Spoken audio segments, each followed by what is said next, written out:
Have you ever wondered why, even after praying, the chaos around you doesn't change? Why some problems just keep going? As if God were silent. What if the truth isn't absence, but a different kind of presence?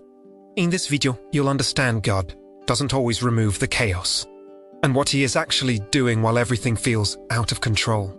If you've been feeling overwhelmed, mentally exhausted, trying to hold on to your faith, while everything around you keeps pressing in, this is for you. Here, you'll begin to see patterns you may have never noticed before.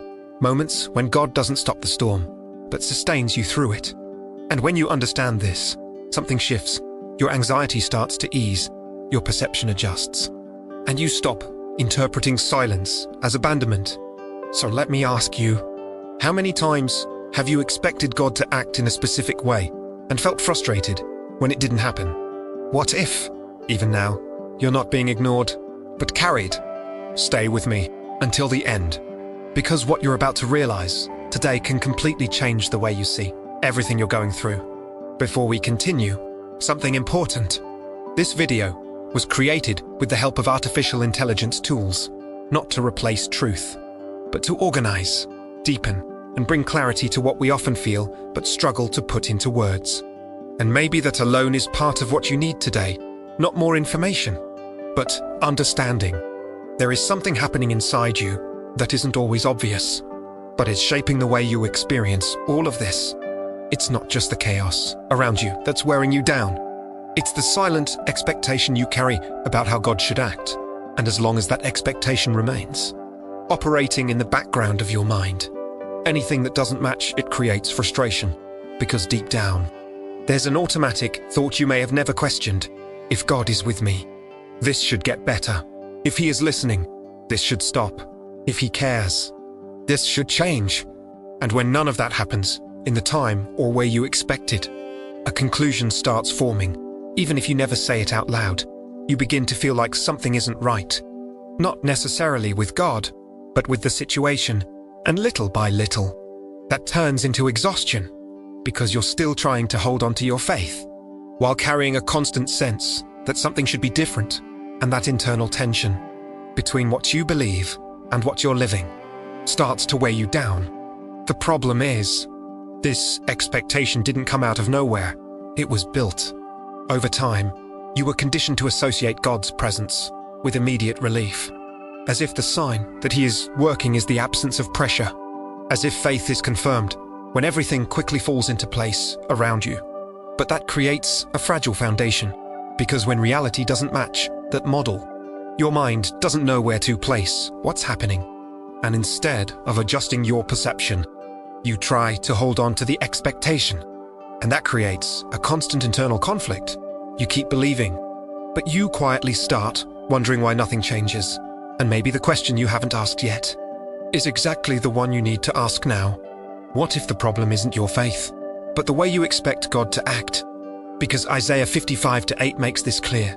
For my thoughts are not your thoughts, neither are your ways my ways, declares the Lord.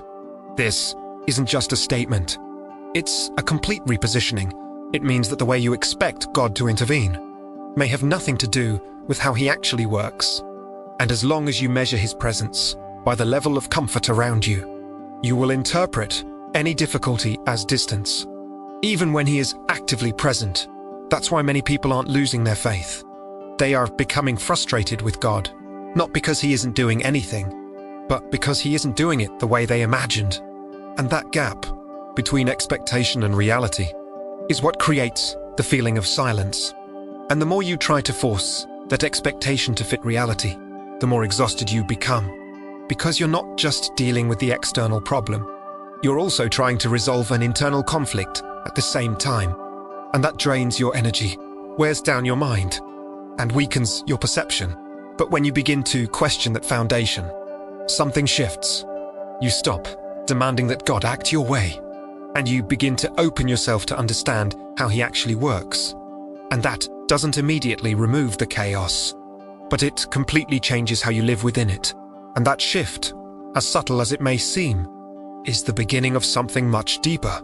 Because when expectation adjusts, frustration starts to lose its grip, and you begin to realize that maybe, just maybe, God was never absent, but If he was never absent, then why does it feel like you're alone? Underscore, there is a silent association that has been built inside you over time, so natural, that you may have never realized it was there.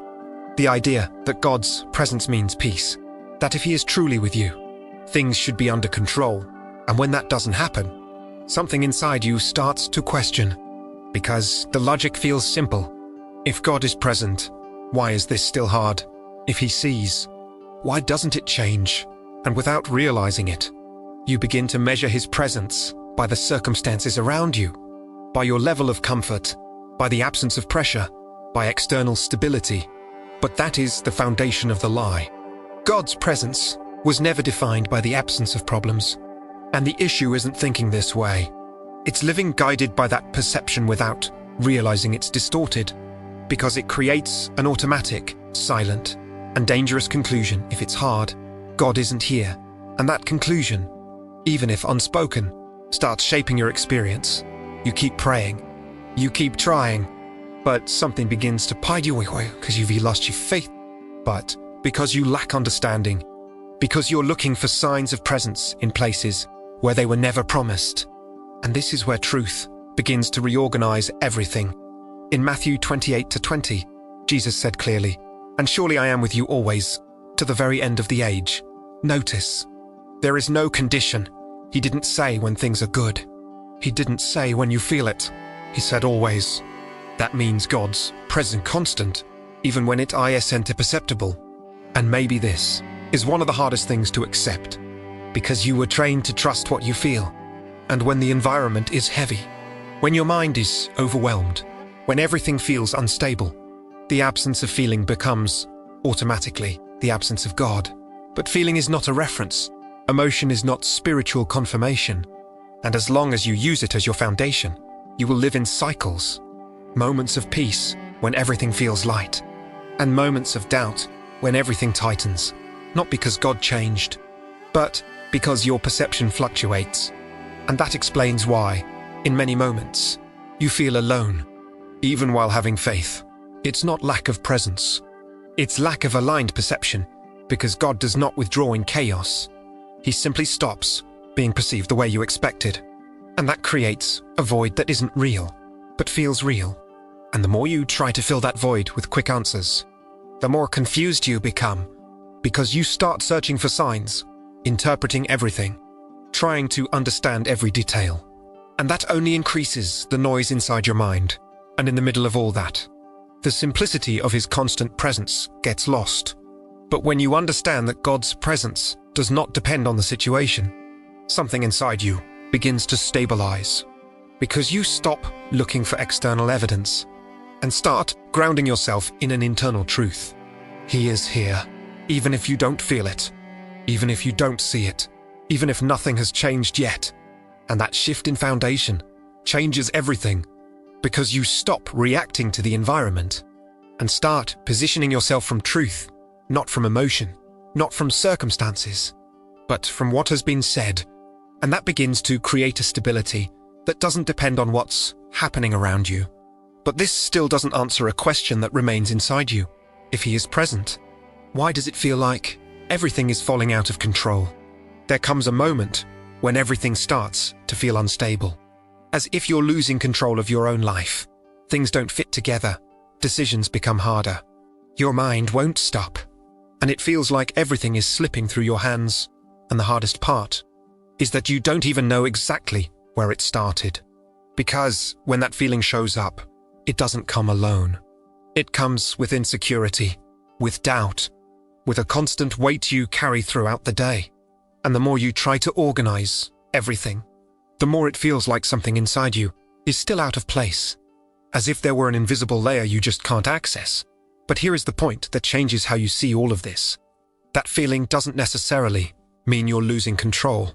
It may mean you never had control, and you're only now becoming aware of it. And as uncomfortable as that is, it's also deeply revealing, because there is a difference between control and being sustained. Control is when you understand everything, decide everything, and predict everything. Being sustained is when you don't see the process, and yet you're still standing. And maybe what's happening to you right now isn't loss. It's sustenance, happening in a way you don't recognize. Psalm 121:5 says, "The Lord is your keeper. The Lord is your shade on your right hand." Notice this. Keeping is not just protecting from the outside. It is preserving, maintaining, sustaining. That means even when you don't notice, something is actively preventing you from collapsing. And that changes how you interpret what you're going through, because instead of seeing chaos as a sign of abandonment, you begin to consider that there may be an invisible structure holding you steady. You may not be in control, but you are not unsupported, and that difference changes everything. Think about the image of a sheep being carried. It doesn't understand the path. It doesn't know where it's going. It has no control over the direction. That is Safi. And maybe that is the most honest picture of what you're living right now. Not understanding, but safety. Not control, but being sustained. The problem is, your mind was trained to value control. You want to understand, predict, organize, because that gives you a sense of stability. But when God works on levels you can't see, He doesn't give you control. He gives you sustenance. And that requires a different kind of trust. Because trusting when you understand is easy. But trusting when you don't see, when you don't know, when nothing feels clear, that requires a deeper kind of faith. Not a faith based on outcomes, but a faith based on who is holding you. And maybe what bothers you the most isn't the chaos itself, but the loss of the feeling of control. Because you associate control with safety, but in reality, safety was never in control. It has always been in the one who sustains you. And when you begin to see this, something shifts internally. Anxiety starts to lose its grip, not because everything was fixed, but because you realize it no longer depends on your ability to control everything. There is something greater holding you steady, even when you don't see it. And this is not an exception. This is not just a moment in your life. This is a pattern that shows up again and again in the way God works, especially in the moments when everything feels the most confusing. If this is starting to make sense to you, then this is a good moment to take a simple next step. Make sure you subscribe to the channel, because content like this is created to help you see what often goes unnoticed, and to adjust the way you think, feel, and decide in the middle of all of this, because what you're beginning to understand here is not just about this moment, it's about a pattern that repeats. And if you don't recognize it, you will keep interpreting it the wrong way. There is something that repeats in the way God works, but most people miss it. And they miss it because they're looking in the wrong place. They're focused on immediate results, when in reality, God is working within the process. And while you're trying to understand why the situation hasn't changed, you may be overlooking the pattern that is unfolding, because when you go back to Scripture, this becomes clear. In Mark 4:38, there is a scene that seems simple, but reveals so much. Jesus was in the stern, sleeping on a cushion. Notice the context. A storm is raging, strong winds, water filling the boat, and Jesus, asleep. This doesn't make sense from a human perspective. If He is present, why not stop it immediately? If He sees what's happening, why not act right away? And that is exactly how the disciples reacted. They woke Him up and said, "Teacher, don't you care if we drown?" This question isn't just about fear. It's about interpretation. They associated the lack of immediate action with lack of care, and that is exactly what many people do today, including you, at times. When the answer doesn't come, when the situation continues, when the chaos doesn't decrease, a conclusion begins to form. God is not doing anything. But the pattern shows the opposite. Jesus was in the boat the entire time. He didn't show up later. He didn't arrive at the end.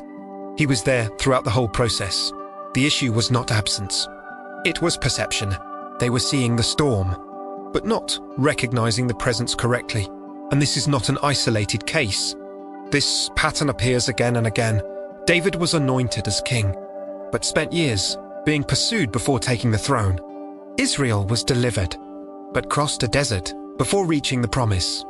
In each case, God did not remove the difficulty immediately. He led them through it.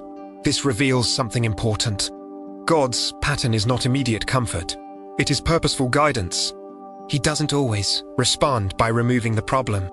Often, he responds by sustaining you within it, while something deeper is being formed. And when you don't understand this pattern, you misinterpret what you're living.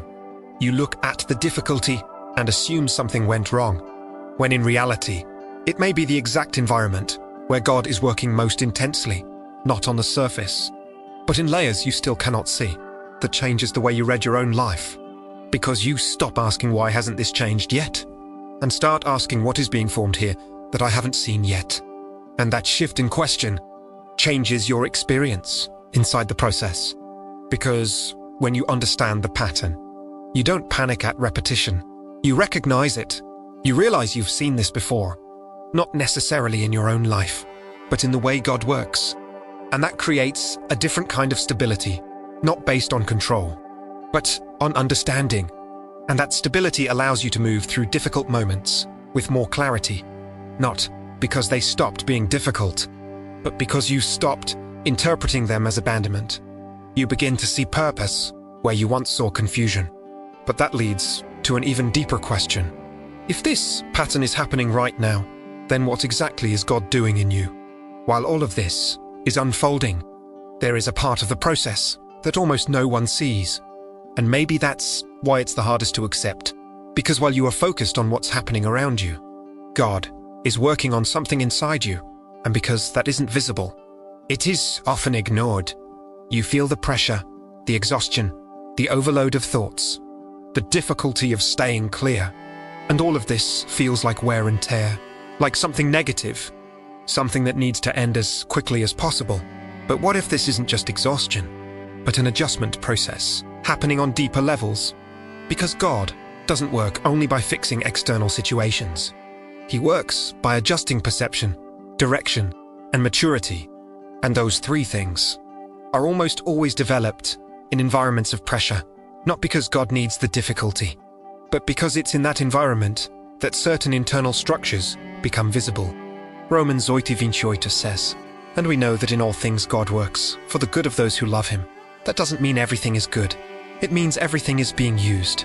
Even the chaos, even the moment you wish you could avoid. There is a cooperation happening, even if you don't yet understand how. And that completely changes how you interpret what you're going through. Because instead of seeing only a problem, you begin to consider that there is a process unfolding. A process that is not superficial, but structural. Something is being adjusted in the way you think, decide, and respond. How many decisions have you avoided during this time? Because something didn't feel right? How many situations did you step away from without fully understanding why? That is also part of the process. Because often, God doesn't just guide. He restrains. He slows you down. He repositions you. He blocks paths you cannot fully see. And that isn't always comfortable. Because you want movement, resolution, immediate clarity. But while you're trying to move forward, God may be working at the foundation, adjusting what, if left untreated now, would compromise what comes next. Chaos has this characteristic. It exposes. It reveals patterns that were hidden. It shows where your mind is misaligned, where your trust is unstable, where your direction still depends on external factors. And this isn't to weaken you. It's to prepare you. Because real growth doesn't happen only when everything is fine. It happens when you are forced to deal with what you would normally avoid, when you have to reorganize the way you think. Even without having all the answers, when you learn to keep going, even without understanding everything. And maybe this is one of the biggest shifts you can make right now. Stop seeing this moment as something that just needs to be solved, and start seeing it as something that is adjusting you, not to make you stronger in a superficial way, but more aligned in a deeper way. Because not everything you're going through right now is about getting out of it. Some parts are about who you are becoming as you go through it, and that completely changes your posture. You stop resisting the process and begin to cooperate with it. And when that shift happens, chaos loses part of its power over you because it stops being just a problem and becomes an environment where something is being built. Even if you can't yet see the final result, But this leads to something very practical. Because understanding what's happening matters, but knowing how to stay steady in the middle of it is what actually sustains you day by day. There comes a point where understanding the process is no longer enough. You need to learn how to live within it, because the chaos may continue, the pressure may remain, and even so, there is a way for you to stay stable. Not because everything around you changed, but because something inside you began to organize. The problem is, naturally, your mind tries to do the opposite. It tries to keep up with everything, understand everything, respond to everything at once, and that creates an overload of stimulation that leaves you even more confused. The more you try to solve everything at once, the more disorganized you feel. But stability doesn't come from solving everything. Stability comes from aligning what's inside. Those are steadfast, because they trust in you. Notice, peace is not tied to the situation. It is tied to the direction of the mind, to an internal decision about where you choose to stand. That means you don't need to control the chaos to have peace. You need to control the focus of your mind, because that is what defines your experience. Not what is happening around you, but what you are allowing to occupy space within you. And that requires practical adjustments, not complex, but consistent.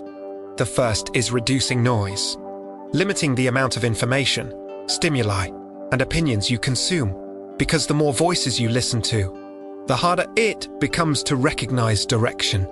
Another point is to stop trying to find answers in everything at the same time. Your mind tries to solve everything at once, but that only increases anxiety. Instead, start focusing on what is essential, what is directly in front of you, the next clear step, not the entire picture.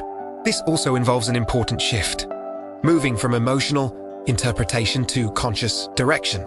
Not everything you feel is true. Not everything that seems urgent actually is. And while you automatically react to what you feel, you lose the ability to choose with clarity. But when you begin to observe instead of react, something changes. You create space to think, to decide, to position yourself. And that space is what allows stability to begin forming, not from the outside in, but from the inside out. Because peace is not the absence of problems. Peace is internal alignment. It's when your mind stops being pulled in every direction and starts being guided by something. And that something is not emotion, not circumstance. It is direction. And the more you practice this, the stronger it becomes. Not instantly, but progressively. You begin to realize that you can move through situations that would have once completely destabilized you with more clarity, more emotional control, and more steadiness. And that doesn't mean the chaos is gone. It means it no longer controls you. And that is one of the greatest shifts that can happen. Because now you are no longer being carried by everything. You are choosing where you stand. But all of this points to a final image. Something that Brigade everything you've seen so far. A simple, yet deeply powerful way to understand what is really happening to you right now. Maybe, after everything you've heard so far. The biggest shift isn't in what's happening around you, but in the way you begin to see it. Because the chaos may continue for a while. Situations may not resolve immediately. But now you understand something that wasn't clear before. You are not being ignored. You are not forgotten. And you are definitely not alone. There is a difference between not seeing and something not happening. And maybe, up until now, you've interpreted many things as absence, when in reality, they were different forms of presence. Not a presence that removes everything instantly, but a presence that sustains you consistently. Isaiah 42:11 describes this in a powerful way. He tends his flock like a shepherd. He gathers the lambs in his arms and carries them close to his heart. Notice the image. This is not someone distant, not someone watching from afar. This is someone carrying, and maybe that is the most accurate picture of what's happening in your life right now. You may not understand the path. You may not see the destination. You may not feel in control. But that doesn't mean you're lost. It may mean you are being carried. While chaos unfolds around you, there is a place of safety that does not depend on the situation, a place that doesn't shift with circumstances. because it isn't built on them. And that place is not something you create. It's something you recognize. And when you recognize it, something inside you begins to settle. Not because everything has been resolved, but because you realize you don't have to carry everything on your own anymore. There is an active support holding you, even if it feels quiet. So maybe what you need to do right now isn't try to fix everything at once. Maybe it's simply to adjust your perception, to stop fighting the process, and begin to trust the one who is leading you through it. And here's a simple but meaningful invitation. If this video spoke to you in any way, don't let it stop here. Make sure you subscribe to the channel, because this kind of content is created to help you see more clearly, realign emotionally, and strengthen your walk in a practical way every day. And before you leave, do something simple but intentional. Take a few seconds in silence, and within yourself, recognize this. I am not alone, not just as a phrase, but as a decision, a choice about where you will stand from this moment forward. Because maybe, just maybe, what you've been calling chaos was never absence. It was always the place where you were being carried,